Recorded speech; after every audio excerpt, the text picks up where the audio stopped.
And welcome to the One More Thing podcast. Today I'm joined with Dr. Troy Doucet and Dr. Larry Baucom. Thanks for being here. Our pleasure. Yep. So this was an interesting weekend, to say the least. I know, obviously, we had Hurricane Ian come in on Wednesday. And how did let us in behind the scenes as far as, like, you guys were planning on doing a dialogue, and we knew the storm was coming, so there was a lot of prep to do beforehand, and I feel like you guys went a different direction than what was originally planned.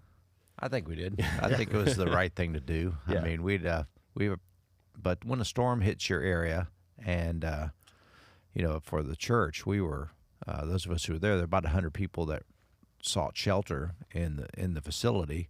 So all the emotional drain from the week, not just for that, but people are at home with their kids, just the energy that's exerted. I love to go back to the story of my cousin. I learned this 30 years ago at Andrew, when he said, man, we were just all by ourselves, and the storm hit, and I mean, they went through the eye of Andrew. Yeah. Big, thick plywood on their walls. They stayed in their bathroom. They felt like buildings were hitting their house, and I was a first responder, so I had the privilege of going to his place and seeing him and seeing the after effect of that trauma, and talking to people really about their trauma, and I went back a couple years later, and I was like some kind of hero. Oh, thanks for all you did. I didn't do anything. All I did was listen to stories, but people need to deal with their trauma.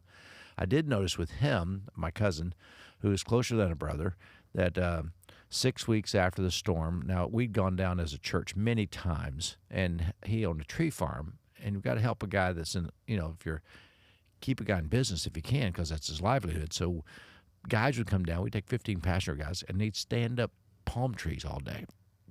And after we did that a couple times, he felt so encouraged by that, it was just a loss for him, that he started hiring guys to work for him after that to stand up trees, and ended up being still a successful business. But when he came back after 6 weeks from Homestead, from the storm, came to Sarasota and stayed in my house, and he said, we haven't had a hot shower in 6 weeks. We haven't had electricity in 6 weeks. And while he was here that weekend, his power came on at Homestead. Oh, wow. So I had him stand on the stage because he said, I want to tell everybody thank you, because there's a lot of guys that knew him. He's very personable. And he stood on the stage to say thank you. And when he did, he couldn't talk. He literally sobbed uncontrollably.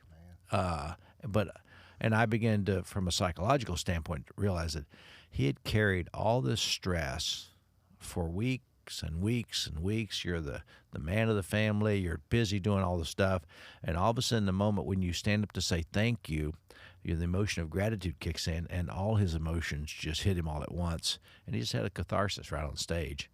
And now what we talked about this weekend is that so many people are on the edge. Yep. Well, they don't realize it because they've been carrying it. And they just, but all of a sudden, one little emotional thing will happen, and it's okay to get it all out, have a good cry, just to let all that emotion. And we talked about that this weekend. Yeah, I mean, it was a perfect message and dialogue for what everybody needed in that moment. And one interesting observation that we made, even just as a band, is even before 10:30, there was like 3 people in the audience when we started the song.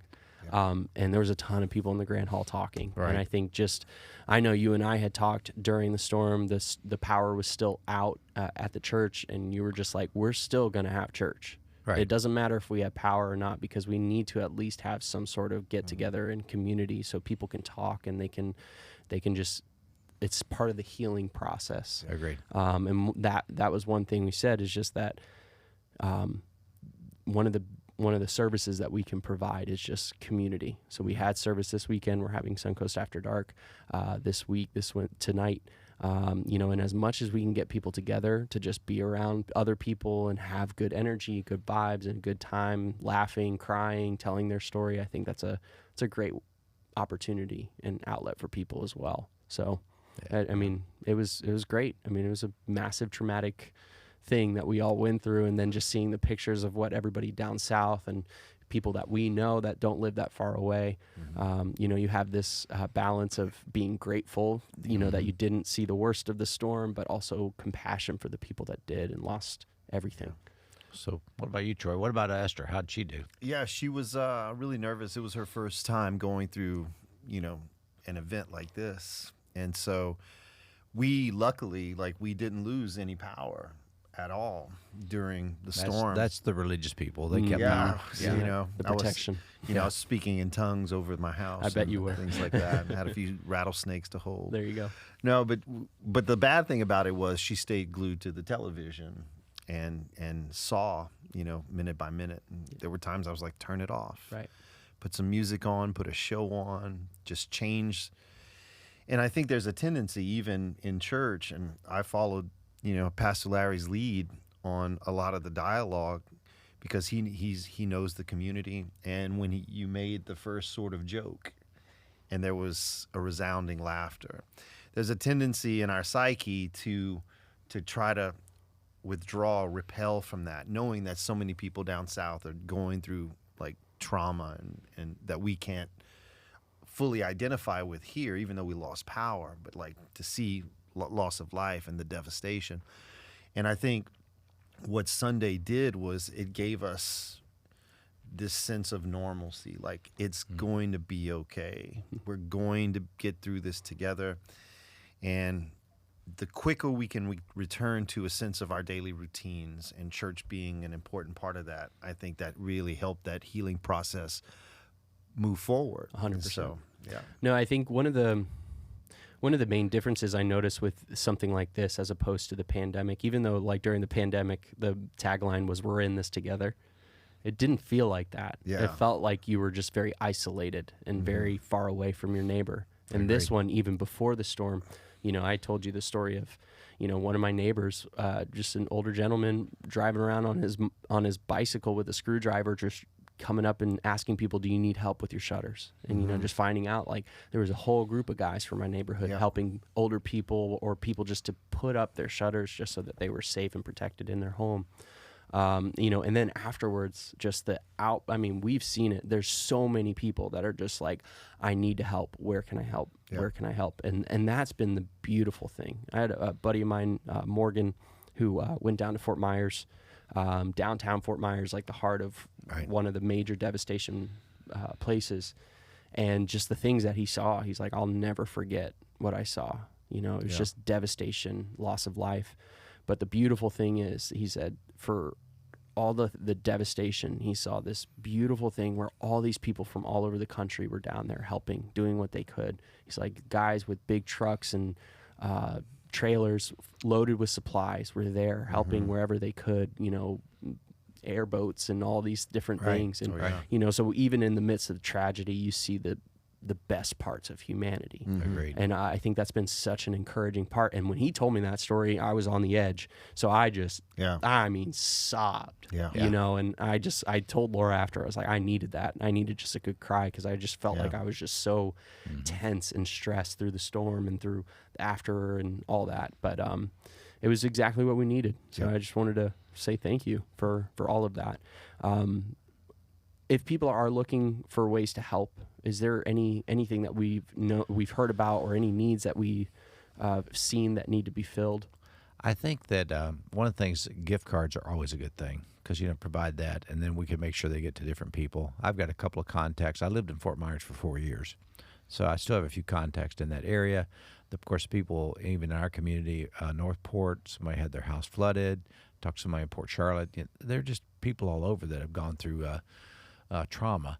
So I figured out how to get something to that. The school/church building is they're collecting all kinds of stuff during this week to try to send to those communities, just to say we love you, we're here to support you, but it's not something that's done today and it's over. As a matter of fact, sometimes the big wave happens and it's thoughtful to be a part of the second wave. Or maybe the tide going out. When the tide's going out, we go in.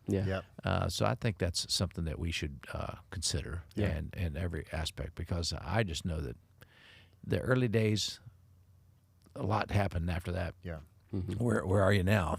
You know, this is a long-term rebuilding project. And to talk to Scott about losing his store on Sanibel, you know, I know it's a business, it's not his home, but it's one of his babies. He's very invested in it, and I love Scott, and I could just tell he was on the edge. And but I think that through this weekend, and we did a lot of ad lib, but it's good. I mean, Troy and I seem to ad lib very well together. I mean, just the give and take, and it's comfortable and easy. But I heard one guy as he walked out, he said, "I have been to church my whole life. I've never heard anybody step up and just go right to the practicality of where we are and address it in such a way." And that was a very nice compliment that he gave to us. But our intent was to push back from the sermon a little bit, even though we had a full content. But here's the thing: next week's coming. We can bring that content another day. We can postpone 7 signs and just keep going with not this. ignore the obvious. There's an elephant in the room. Let's talk about it. And we did, and we felt like we help people. And that's what we're about: is helping people. 100%. And I think one of the amazing things too is even Autumn is doing Summer Success. Right. You know, she's doing it strictly donation, and I think she has some volunteers that are helping her. You know, obviously kids are out of school right now, and if both parents are working, you're scrambling trying to figure out what to do with your kids. She's using our facilities for that. So thank you for opening the building for her to be able to do that. I just think that there are so many people that are trying to help, and I think that's the biggest call to action you guys did this weekend was just saying, if you see anything, help. If you can, if you have the means, help. And I think that spirit is contagious, because once you see your neighbors helping, because once somebody came and helped me with my shutters, once I was done, I was driving around trying to find somebody else to help with. It's contagious, you know. It's like all it takes is one person to say, this is the standard, this is what we're going to do, and then it just... But we were right, for those who don't know, in Sarasota, we were right on the fringe edge of the devastation. We took a lot of loss, but not compared to Fort Myers. No. But a lot compared to Tampa. Tampa's like no big deal. Or even Bradenton. Really, But Sarasota, especially where we are in the south, I mean, we lost, 25 trees on our campus are gone. And they're just gone, and the cleanup has been tremendous. And we have a lot of volunteers, a lot of paid staff been out doing that. I mean, one day, you guys are out doing it too, but there's 10 guys out there one day working. But when people came to the campus, we wanted to see. We worked very hard so it would look clean, so they don't have to walk in and go, "Oh my gosh, it's more devastation." This is more devastation, and it was just nice. The back is still devastated, but it'll come around. I mean, we need to help people get power back on, make sure they have water, fuel. We bought a car for someone this week who was a single mom she was part of the devastation was she lost her car. So we were able to, through some connections, we bought a car and donated it to her. So, and that makes our heart feel good, because we really want to be the hands and feet of God in our community. No, it's amazing. And I know one of the things we contemplated was, is the concert going to happen this weekend too? Right. And thankfully we're still able to host the concert. And for people that don't know, we are having Rent Collective. This isn't a Suncoast event, but we are allowing them to use our building, and they seem to be great guys, a great band, and great people to work with. And that's another community building experience, and something that just provides some normalcy for people, a little bit of an escape. Got it. Well said. But you're up this weekend. Yes, this Sunday we'll close out the 7 signs with the raising of Lazarus, and I have to admit, yesterday was when, in the sermon prep, that's when my edge tipped. As I was just praying through and reading through the text, and what can I say to our community that's going to, bring that sense not just of normalcy, but of hope, and of restoration. And so I'm excited, man. It's going to be a very, very powerful teaching on Sunday. I can't wait. Yeah, I can't wait to hear it. Me neither. Sounds great. Anything else for one more thing? No, we're good. All right. Thank y'all. Thank you. Yep.